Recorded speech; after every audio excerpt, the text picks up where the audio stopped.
Welcome to Unit 2 of Module 2. In this section, we'll dive into the Value Network Mapping tool and discover how it brings clarity to complex systems. Together, we will tackle 3 key questions. Why is Value Network Mapping an essential tool for understanding complex systems? And how does it help to reveal opportunities for intervention? And at last, what is the step-by-step approach you can take to apply value network mapping effectively? Let's get started and unlock new ways to see, organize and strengthen your system. Value network mapping offers a powerful visual approach that maps key players and the relationships which are expressed as values exchanged within a system. For example, there is a policy to improve biodiversity through payment schemes for farmers. However, we see little uptake. So to improve the uptake, we first need to identify the actors in the system and which values they are exchanging, such as money, power or knowledge. By making these connections visible, we gain clarity and awareness of how the network operates, who occupies which roles, and what kind of value flows between the actors. Much like causal mapping, value network mapping helps us to pinpoint opportunities for interventions to create a more and effective resilient system. In our case, to uptake of biodiversity measures. Value network mapping can be done at your desk, but it becomes far more impactful in a participatory workshop. Here, the real benefit comes from the learning together, not just from the map itself. As a participant, you will find opportunities for meaningful exchange by revealing how social, natural and economic values are exchanged between actors. A value network map unlocks fresh understanding of who's playing which roles in your system and how they connect. There are 4 key advantages. First, you reveal the actors. You quickly see all the key players in your system. Are the right people involved? Are any roles missing? This clarity helps you build the strongest possible team. Second, you will better understand relationships by visualizing exactly how actors interact and where value is exchanged. You will learn to spot which connections could be strengthened and identify where expectations or contributions might be out of balance. Third, you will be able to track value flows. You get a dynamic view of both financial and non-financial exchanges, such as knowledge, materials, service or capital. This perspective sparks new ideas for maximizing value across the whole system. And of course, at last, you see the bigger picture. You will discover how actors are organized within the network. You will be able to answer questions like, could a new configuration or a reorganization create more value? If a new actor entered the systems, what effect would that have? But remember, every value network map is shaped by its context. The way your system works and the possibilities for improvement depend on the environment in which it operates. What do you need to know before you start?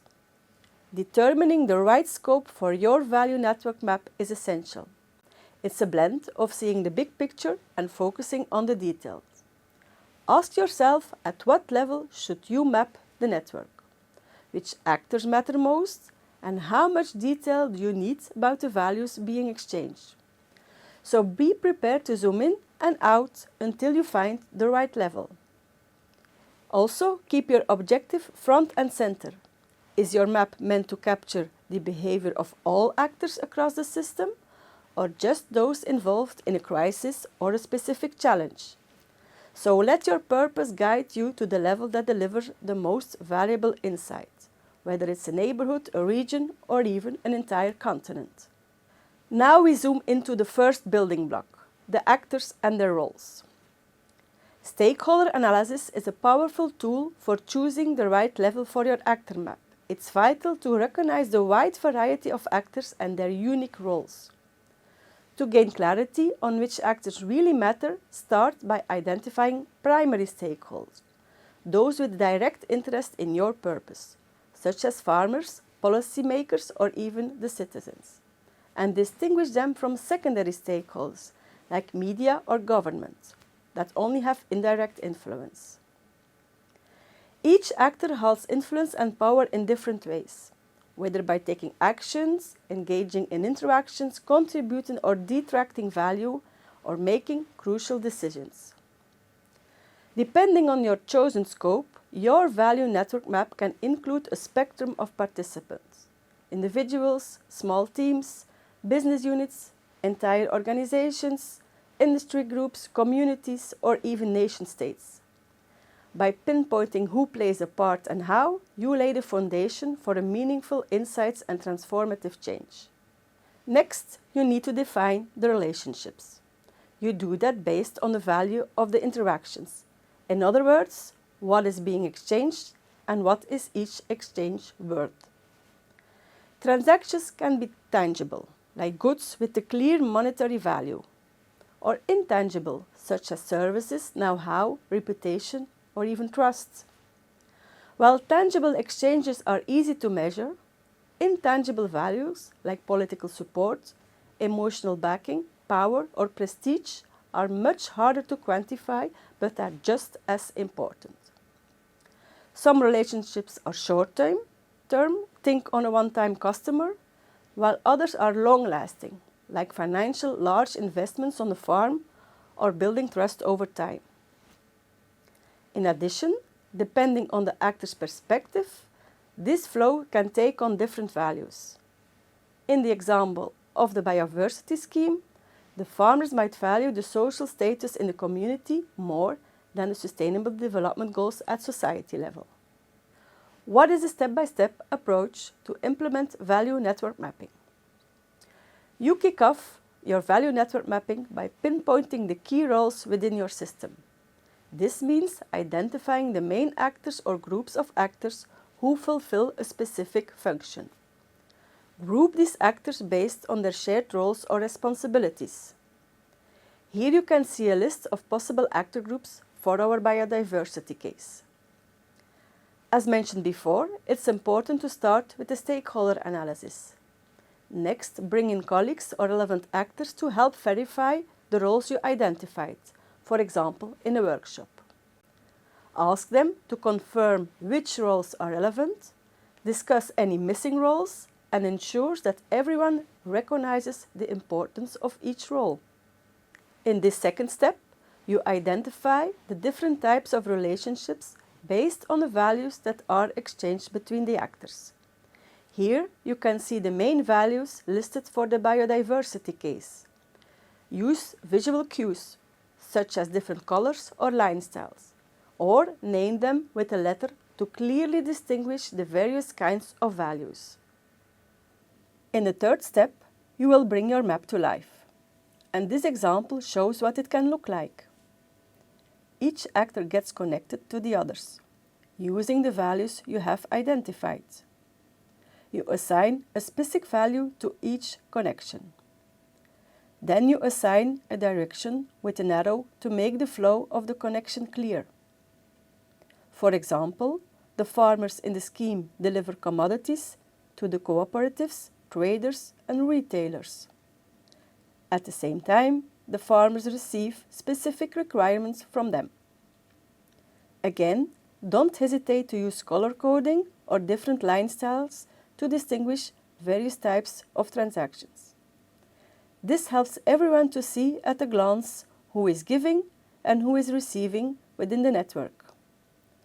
As you add these arrows and values, remember that each relationship tells a story, whether it's an exchange of goods, expertise, trust, or support. At this point, you have created a model by mapping everything out. And now you can start to look for possible interventions. Every system brings its own set of strengths and weaknesses. Some affect the entire network, while others impact just a few actors.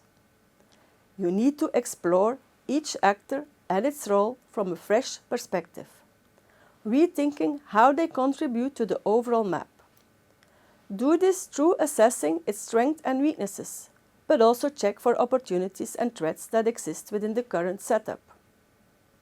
Next, also think on possible new actors or roles, coming from outside your current network that could offer new possibilities. Remember, change might already be underway.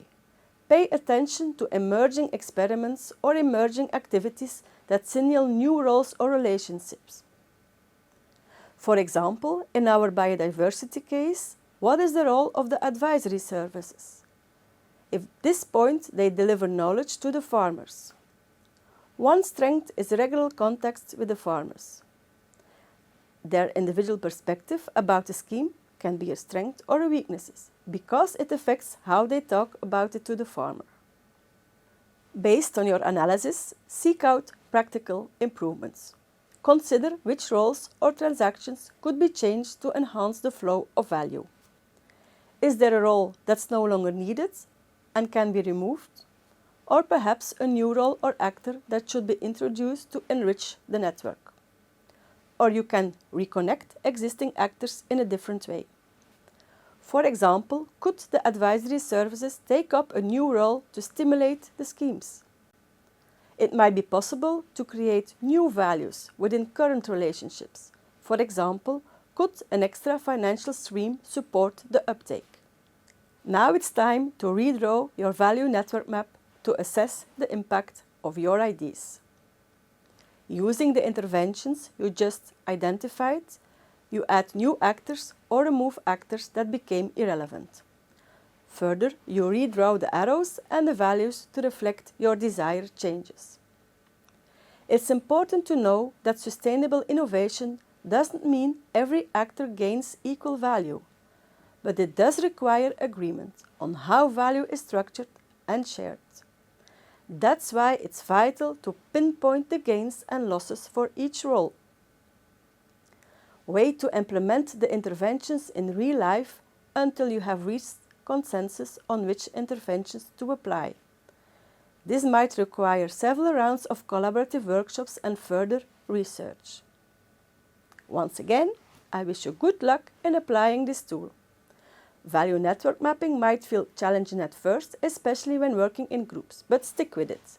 I am confident that collective insight you gain will help you understand what's happening within the network, and you will be able to identify the interventions with the greatest potential for success.